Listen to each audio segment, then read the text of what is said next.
Hello, everybody, and welcome into another Flyers News and Rumors here at the Hockey Writers. I'm your host, Matvei Zator, and as always, joined in by Justin Giampietro. Justin, how's it going? Things are going good for me, but for the Flyers, they've constantly highlighted how the Flyers, after they lose a game, they win the next one, or they at least get a point in the next one. That has not been the case recently. They No. dropped the game to Toronto in OT, then they lose bad to Tampa, and then they lose bad to Tampa again. So Yeah. that's kind of a big change from what we're used to seeing. And now the Flyers, playoff position for the first time in a long time is kind of in jeopardy. So, Yeah. we'll see how they respond, which we'll get into, I think, right now. But yeah. Yeah, well, let's jump into that. I mean, like you mentioned, they lost to the Lightning 7-2, and then 5-1. So outscored like crazy the last couple games. Mhm. And then they're up against the Sabres next as we're recording this today. So, I mean, this afternoon, or not this evening, they'll be playing the Sabres. So, I mean, and the Sabres aren't a pushover team right now. They're probably one of the better teams in the NHL and record-wise and streak-wise. I mean, they haven't lost a lot of games lately. That's why they're back into the conversation of the playoffs. So big test coming up. Of course, started with the Lightning, failed that one. And then there are, Sabres, Penguins seem to always be a tough team lately. Not a team that everyone expected to be. The Rangers might be an easier game. They're coming off that 10-2 one, crazy bad game there. So, I mean, that might be an interesting. Golden Knights, they're one of the top teams in the West. Mammoth, they're up and down. You don't know what you're going to expect with them. So lots of pretty good teams coming up. What do you think? I mean, are the Flyers, this is a big part of their season.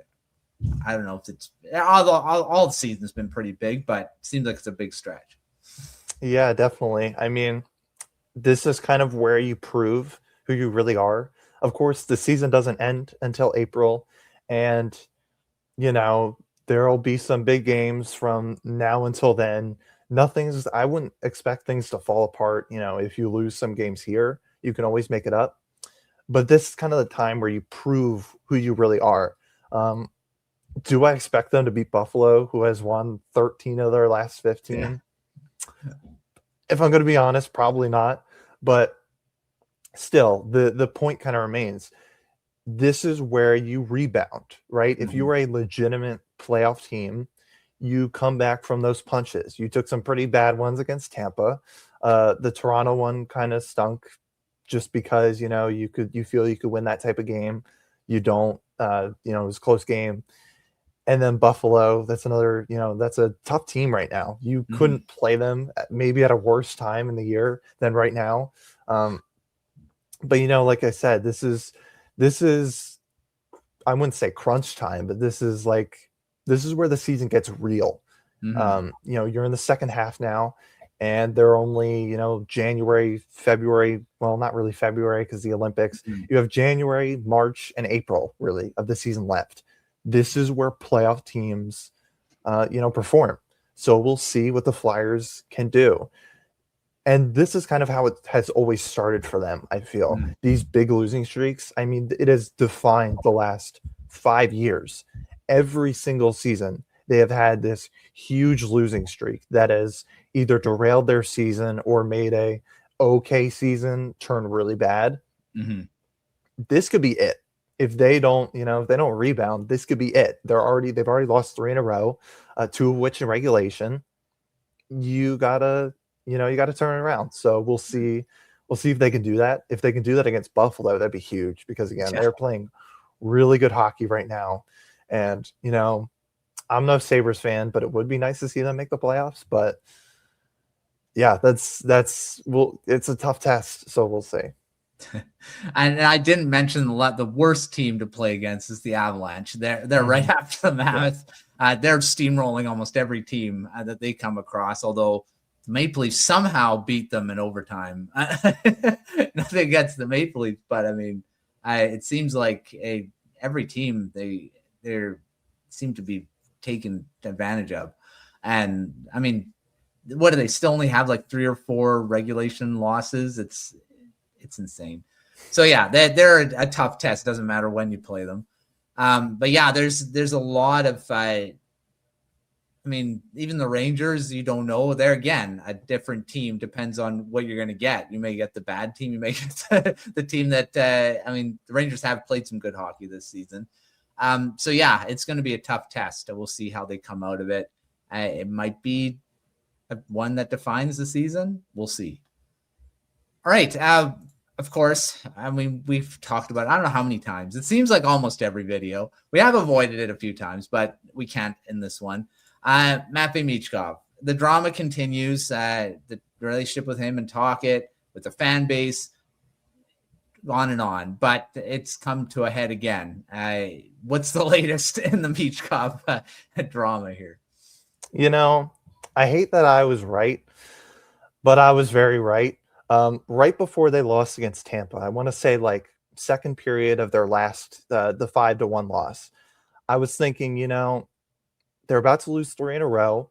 And, you know, as we're recording this, if the Penguins win their game against Tampa, or the Capitals get a point against Montreal, the Flyers are out of the playoffs. Mm-hmm. I mean, obviously not for good. It is January, but they were 3rd in the East on Christmas. Mm-hmm. They extend Dvorak to this huge contract, and then they're out of the playoffs. It almost feels like a distraction that, you know, got to bring back Michkov. You got to bring back the drama conveniently right after they lose 3 in a row. That's when we're going after Michkov. And that's exactly what happened. I mean, maybe Takit's comments on Michkov post-game were valid. He was talking about how Michkov is easily checked. I mean, I don't see it personally, but those were his thoughts. And he said that it feels like he's skating in mud sometimes. I don't know if I agree with those points, but, you know, he was kind of, I wouldn't say he was hard on Michkov, but it is interesting because after Erson had a really, really rough game on Saturday over the weekend, he gave up 7 goals, and there wasn't any of that stuff. There wasn't any of the, you know, he needs to pick it up. It was more positivity. So it was interesting to see kind of Michkov be a scapegoat. And then the next day, one of their beat writers puts out a hit piece, honestly. And then you have Whitney from the Spit and Chicklets podcast. That's like one of the big ones. Notoriously buddies with Rick Tocchet. Mm-hmm. They're saying that, you know, Michkov, Flyers fans are ridiculous for comparing him to Celebrini and yada, yada, yada, all this, and how he's bad and Flyers fans are dumb and all that stuff. And this is all happening today as we're recording. And it just feels like I said, kind of a distraction. Like they don't want you to talk about how they're, you know, about to fall out of the playoff picture. They want you to talk about the 9th most used forward on the team who, you know, you're not going to miss or make the playoffs based on what he's doing. You know, he is simultaneously the scapegoat and also irrelevant on their roster. So I just find that so bizarre, especially, and this is another point, I'll try to make it quick. If Michkov fails, everyone in the front office, like, they might not have a job in 2 years. Because he's really the guy, or at least he's one of your 2 guys, right? Let's just say that Porter Martone, right? He is Mikko Rantanen. He is a superstar. He is one of the best players in the NHL. If Michkov isn't like a superstar as well, do you expect Martone to carry you to a Stanley Cup in the future? Like, they don't have the pieces to make that happen, you know? Again, look at Mikko Rantanen. He had McKinnon and Makar next to him in Colorado. He won a cup there. He has Robertson and Heiskanen next to him in Dallas, and they didn't win the cup last year. They have no superstars other than Martone. Again, you're assuming that he will be one. If Michkov's not the guy, this thing's going to fail. Like, I can promise you that. This thing is not going to work. They're not going to win a Stanley Cup.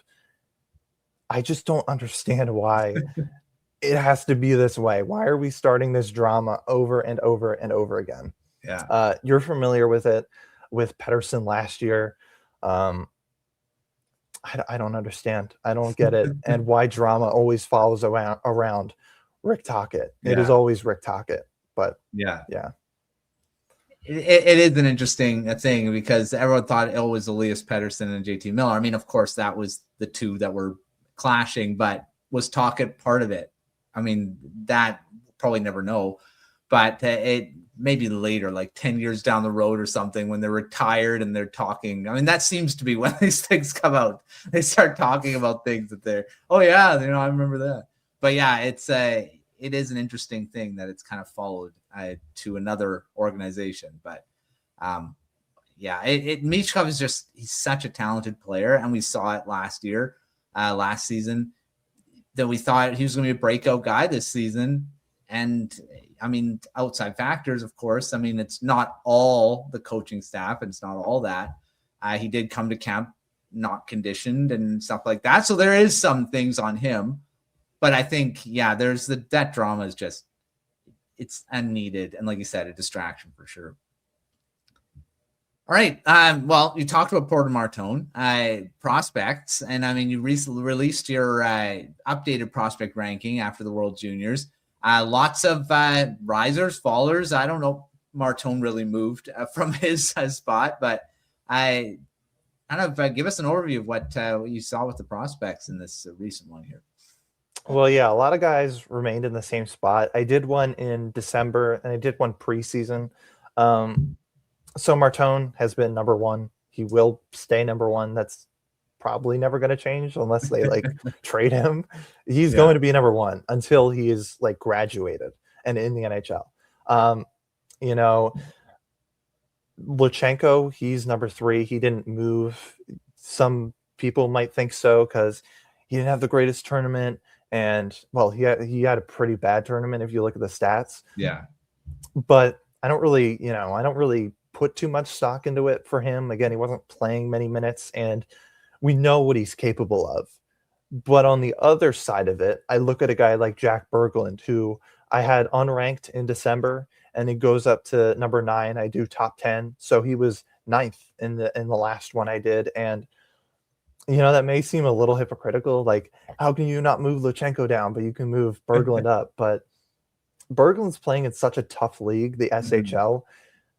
I mean, NHL guys go there and they don't dominate. You have guys like Flyers fans will be familiar with him. Oscar Lindblom, he went to the SHL.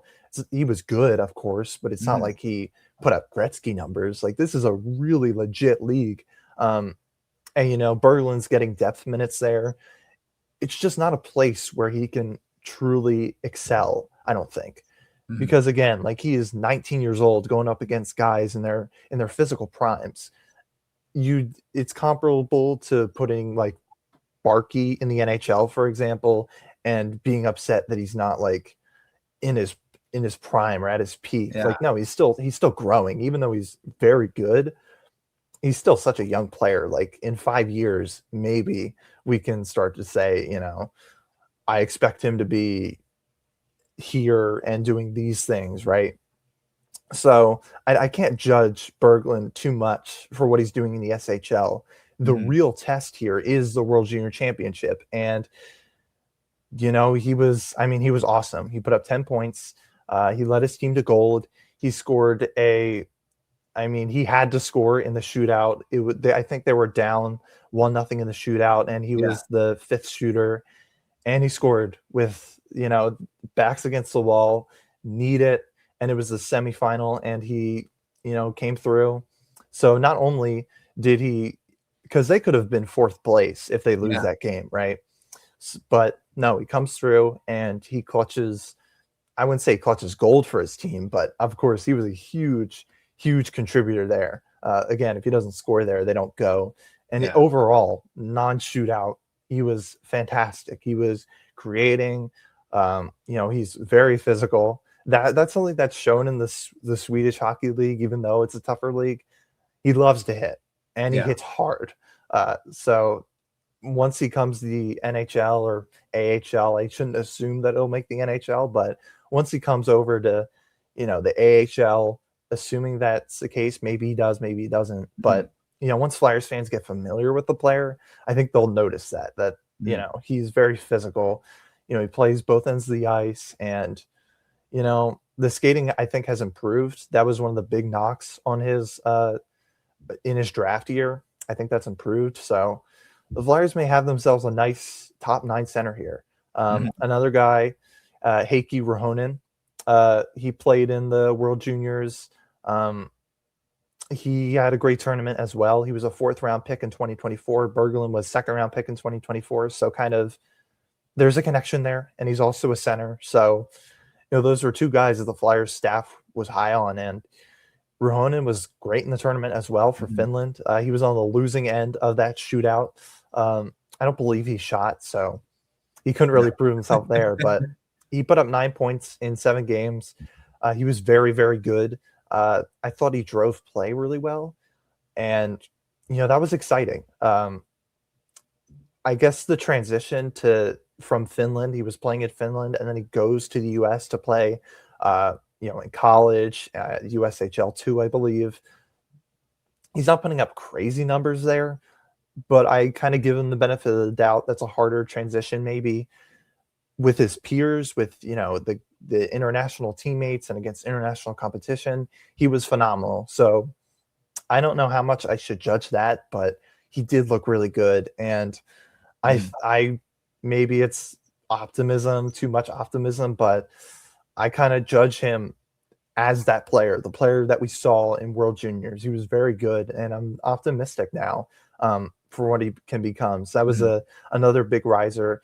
The last one who didn't play in World Juniors because he aged out is Carson Bjarnason. He's been really good with the Phantoms in the AHL this year. He is a rookie, 20 years old. I think his birthday's in June, so he's going to be 20 for a while. And, I mean, he's been fantastic. He has, last I checked, a 9-3-3 record. He may have played a game after that. I can't remember. I didn't watch that game, but he's got a good save percentage, good goals against average, and, of course, the good record. For an AHL rookie, I mean, that's pretty impressive. The AHL is a professional league, and he's really, really, really standing out there. And he has years of development ahead, and he's showing some good traits. I think he's been really solid in the games that I have watched. So I'm excited for what he can become. You know, he could be a starter at the NHL level. He moved up to 6 for me. Ruohonen was an honorable mention. I did 3 of those. So he was unranked, then goes to an honorable mention, and then Bjarnason was 9, and he moves up to 6. Yeah, again, he's just been really solid. I think I only had one really notable faller. That was Oliver Bonk. I don't think he had played at that point, or at least he only played like a couple games because he was hurt a lot of the season. And I did him the respect of, you know, having him on there because he hasn't played. We'll see what he'll become. This guy's a 1st-round pick in 2023. Oliver Bonk so far, the games I've watched, just not popping like a top 10 prospect in the organization. I'm sure that he'll get there, and my overall trajectory hasn't really changed. He's to me, probably a bottom pairing defenseman. Maybe he can crack the top 4. Of course, you'd want more from a 1st-round pick, but that's kind of where I stand. And you know, it's not that anything he's done particularly wrong. You know, I've just seen more pop from guys like Denver Barkey in his draft class, guys like Bjarnason in his draft class. They really popped in the AHL this year. Bonk, I think, has to hit that next level to be, you know, in that conversation. And he didn't fall far. He just went to an honorable mention. Some guys were just simply better, like Berglund. He was very impressive. So, yeah, not really a knock on Bonk. Just maybe you want to see him, you know, really, really have a strong stretch here to instill some confidence that he can be even more than what I projected there, like a bottom pairing, maybe top 4 type guy. So, you know, we'll see. Of course, these guys are very young. A lot of them are only 20 years old, 19 years old. And in Berglund's case, I think Ruohonen's also 19. So lots of room to grow. So we'll see. Yeah, I mean, there's, of course, whenever a guy's rise up, there's always going to be the falls because they have to take their place. But especially when you're pushing a guy into the honorable mention, someone else is replacing him. So,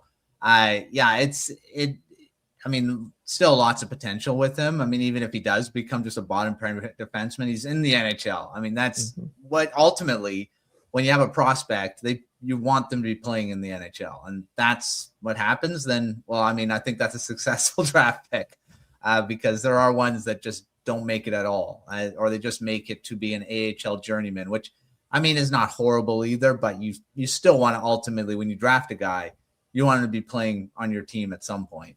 So yeah, lots of impressive prospects in the Flyers system still, and I mean they probably won't get a high-end guy this year because they're assuming that they're going to be making the playoffs or in that what they call the mushy middle, where you don't get the best pick, you get that middle ground pick. But yeah, we'll see where all these guys kind of end up at the end of the season as well. All right. Well, there's another Flyers news and rumors. We'll make sure to check out everything at thehawkbears.com. We got great articles throughout the site. Of course, Flyers and all the other teams. You want to take a look at that. We got the draft coming up. Lots of coverage there in near future, probably in the next month or so. And we'll have the prospect profiles rolling out. We have all those features that you normally expect from us on the site. And, of course, all the team-based coverage as well. So, lots of fun stuff to come. But until our next video, we will see you next time.